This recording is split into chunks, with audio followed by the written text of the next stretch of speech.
নমস্কার, SPEN চ্যানেলে আপনাদের স্বাগত। এই মুহূর্তে আমি আছি, দেখতেই পাচ্ছেন, সল্টলেক স্টেডিয়ামে প্র্যাকটিস গ্রাউন্ড ওয়ানডে। এখানে সুপার কাপের জন্য চূড়ান্ত প্রস্তুতি সেরে দিচ্ছে মোহনবাগান ক্লাব। শিল্ডে চ্যাম্পিয়ন হওয়ার পর দুদিন ছুটি ছিল। গতকাল তারা রিগ্রুপ হয়েছিল, প্রথম প্র্যাকটিস ছিল। আজকে তাদের দ্বিতীয় প্র্যাকটিস সেশন।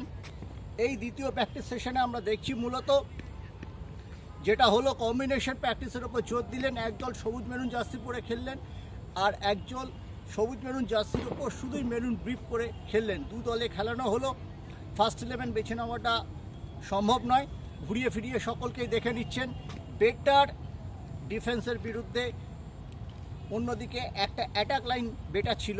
কখনো আমরা দেখেছি যে তিনজন অ্যাটাকারকে নিয়ে খেলাচ্ছেন, তখন দেখা গেছে যে ফার্স্ট চয়েসের ডিফেন্ডাররা খেলছেন। সব সময় রয়েছেন দুই বিদেশি স্টপার, টম আল্টেড এবং আলবার্তো। আগামীকাল গোয়ায় উড়ে যাবে, সেদিন কোনো প্র্যাকটিস সেশন নেই। সেখানে গিয়ে 24 তারিখে প্র্যাকটিস সেশন হবে। 25 তারিখে মোহনবাগান নামছে। মোহনবাগানের গ্রুপে ডেম্পো আছে, চেন্নাইন FC আছে এবং অবশ্যই আছে ইস্ট বেঙ্গল। 31 তারিখে সেই মেগা ম্যাচ, সেই দিকে আমাদের নজর থাকবে।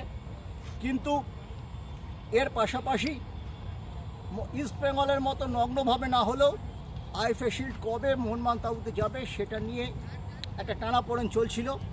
আজকে শনিবার চ্যাম্পিয়ন হয়েছে, আজকে বুধবার, এখনও শিল্ড যায়নি। আমরা দেখি যে একটা পরম্পরা মোহনবাগানের পতাকা উত্তোলন হয় যে কোনো ট্রফি জিতলে। আগে দিনের দিনই হয়ে যেত, কারণ দিনের বেলা খেলা হতো। এখন ফ্লাড লাইটে খেলা হয়, তার পরদিন হয়। কিন্তু সে পরদিন তো রোববার, আর আজকে আমি বুধবার সন্ধ্যেবেলা হয়ে গেছে।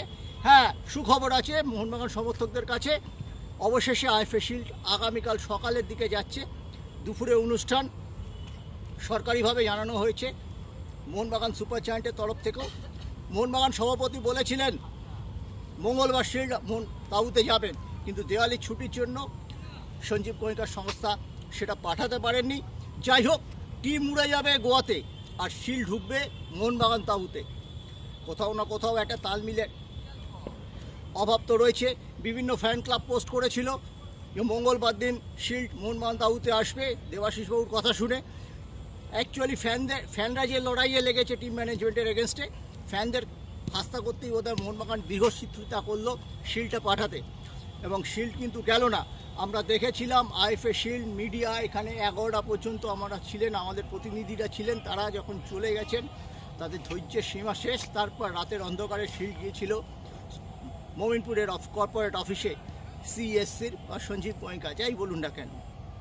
পাশাপাশি কিন্তু আর একটা খুব গুরুত্বপূর্ণ তথ্য উঠে এসেছে, যেটা দেখা গেছে IFA শিল্ডের ফাইনালে প্রাক্তন দুই সচিব উৎপল গাঙ্গুলি এবং জয়দীপ মুখার্জি, এই দুজনের কাছে একটা সৌজন্য টিকিট যাওয়ার কথা।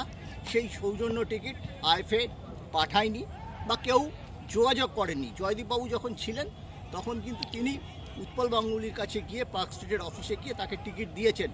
শিল্ড বলুন, কলকাতা লিগের গুরুত্বপূর্ণ ম্যাচ বলুন, সেটা তখন খবরও হয়েছিল, কিন্তু সেই সৌজন্যটা দেখাননি। 6 দলের শিল্ড কোনো ক্রমে 3টি ম্যাচ শিল্ডটা উতরে গেছে। একটা অপকীর্তি করতেন অনির্বাণ দত্ত, তার এটা 4th টার্ন, তার টেনিয়রে এই বছর শিল্ড না হলে শিল্ডটা হতো না। একটা অপকীর্তি করতেন, সেখান থেকে তিনি বেঁচে গেছেন। কিন্তু সবচেয়ে বড় কথা কী হলো জানেন, IFA শিল্ড তো যাবে। এই IFA শিল্ড 7-10 বড় জোর 1 মাস এই মোহনবাগানেই বলুন বা SGর অধীনে থাকবে, তারপর শিল্ডটা ফেরত যাবে IFA অফিসে। কিন্তু যারা চ্যাম্পিয়ন হলো, আপনারা সেই ছবিটা এতদিন কেউ খেয়াল করেননি। আমাদের আরও আগে ব্যাপারটা দেখা উচিত ছিল। আমরা দেখেছি শিল্ড চ্যাম্পিয়ন হোক, ডুরান্ড চ্যাম্পিয়ন হোক, একটা পদক থাকে, একটা মেডেল পায় চ্যাম্পিয়নশিপ বা রানার্স আপ দল। আর ইস্টবেঙ্গল যে রানার্স হলো সে তো কোনো ট্রফিও পায়নি, একটা মেডেল পায়। এটা এখন পাড়ার টুর্নামেন্টও হয়। হ্যাঁ, এই যে বজবজ, চুচুড়া, উত্তরপাড়া, বনগা, বসিরহাটে, যে বারাসাতে এত টুর্নামেন্ট হয়। হ্যাঁ, MLA কাপ ছেড়ে দিন, এমনি পাড়ার একটা সাধারণ টুর্নামেন্ট হলেও চ্যাম্পিয়ন এবং রানার্স আপ দলকে একটা মেডেল, একটা স্মারক দেওয়া হয়। হ্যাঁ, আমরা এই প্রতিযোগিতায় খেলেছিলাম, আমরা ফাইনালে উঠেছিলাম বা আমরা চ্যাম্পিয়ন হয়েছিলাম। হ্যাঁ, কিন্তু IFA সেখানে হয়নি। অনেক কটা স্মারক পড়েছিল, আমাদের কাছে সেই ছবি আছে, সব মন্ত্রীদের নাম লেখা। এক মন্ত্রী দুজন এসেছিলেন, ওই যারা IFAর সঙ্গে এখন আছেন, অরূপ বিশ্বাস আর সুজিত বাবু। আর অজিত ব্যানার্জি রয়েছেন বলে অরূপ বিশ্বাস তার আইএফের সঙ্গে আছেন, কিন্তু তার ভাই স্বরূপ বিশ্বাসকেও দেখা যায়নি, সৌরভ পালকেও দেখা যায়নি। এই ব্যাপারটা কেউ হাইলাইট করেনি, আমরা হাইলাইট করতে চাইছি যে আমরা সত্যকে সত্য কথা বলবো, মিথ্যা কথা বলবো না এবং সত্যের অপলাপ করব না, কিন্তু অপ্রিয় সত্যি তুলে ধরতে কিছু হব না, দাবায় রাখতে পারবে না আমাগো। এই হচ্ছে ব্যাপার। কিন্তু শিল্ডের স্মারক পায়নি, এটা কিন্তু খুব আক্ষেপ আছে মোহনবাগান ফুটবলারতে। এটাই ছিল মোহনবাগান শিবিরের আপডেট। এরকম আপডেট পেতে চোখ রাখুন SPEN চ্যানেলে।